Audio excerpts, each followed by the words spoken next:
A análise dendrocronológica. Em março de 2001, menos de um ano após a publicação pela editorial Verbo de Os Painéis de Nuno Gonçalves, o professor Peter Klein, da Universidade de Hamburgo, fez a análise dendrocronológica dos painéis a convite do Instituto Português de Conservação e Restauro. A dendrocronologia revelou-se um auxiliar precioso na datação de pintura antiga, já que permite determinar a antiguidade de uma prancha de madeira através da análise do conjunto dos seus anéis de crescimento anual. Por uma circunstância feliz, a madeira de carvalho originária da Bacia do Báltico, utilizada preferencialmente pelos artistas das escolas de pintura do norte da Europa e de Portugal nos séculos XV e XVI, apresenta uma estrutura bem discernível de anéis de crescimento. A sequência de espessuras dos anéis na prancha, desejavelmente mais de uma centena, reflete as condições climáticas ao longo dos anos na região onde viveu a árvore que deu origem à prancha. Cada uma destas longas sequências é de tal forma característica que permite definir qual o período cronológico que lhe corresponde.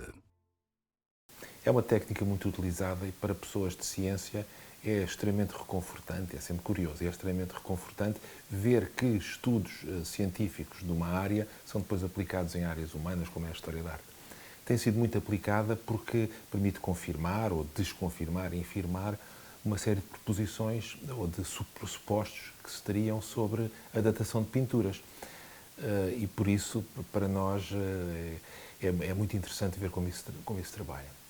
Isso trabalha, sobretudo, através da análise das madeiras que estão a servir de base às pinturas.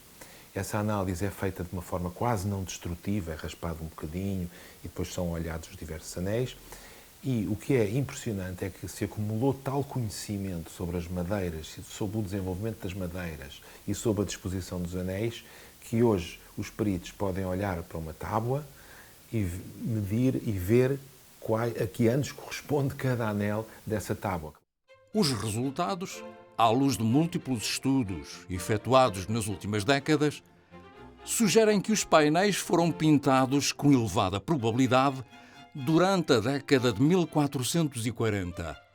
não antes do ano de 1442. Em boa verdade, também a década de 1450 seria compatível com os anéis encontrados. Já a década de 1460 e, sobretudo, a de 1470, que, recorde-se, tem sido até agora a preferida da maior parte dos estudiosos para a datação dos painéis, tornam-se altamente inverosímeis. Eles são também um desafio enorme para a história da arte e para as suas ciências conexas, e penso que é de saudar as descobertas que recentemente foram feitas e que parecem apontar para uma significativa mudança de cronologia com implicações evidentes para a interpretação dos próprios painéis. O trabalho do reputado especialista mundial, professor Peter Klein, da Universidade de Hamburgo, penso que comprova sem qualquer margem de dúvida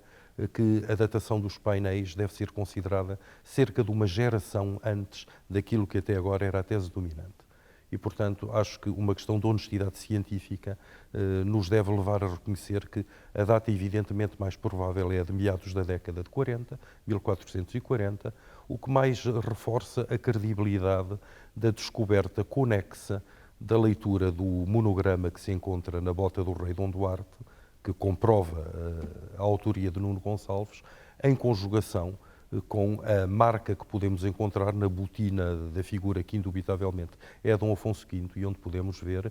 não só a assinatura do artista, como também uma leitura de datação que é altamente credível. Não poderá ser evidentemente circunstanciada a 100%, mas é altamente credível e julgo que é uma questão de honestidade intelectual que a conjugação das conclusões dendrocronológicas, que são absolutamente inatacáveis, com uma proposta altamente credível de leitura